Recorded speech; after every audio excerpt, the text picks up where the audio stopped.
ఇండియాలో ఉన్న anti social elements ని అనెథికల్ గా ఎలిమినేట్ చేయడానికి క్రియేట్ చేసిన ఏజెన్సీయే బ్లాక్ స్క్వాడ్. నేను దాని ప్రెజెంట్ బ్యాచ్. ఈ team pilot batch. Pilot black squad. మీరు చనిపోయారు అనుకున్న colonel Vikram. His agent Vikram.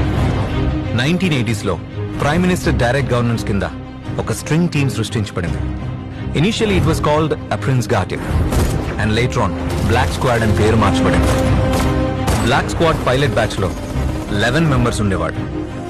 దాని హెడ్ కమాండరే ఏజెంట్ విక్రమ్.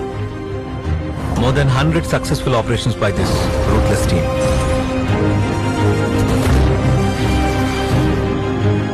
Unfortunately, 1991 లో జరిగిన ఆపరేషన్ తప్పుదారి పట్టడం వల్ల ఏజెన్సీ వీళ్ళకి ఎదురు తిరిగింది.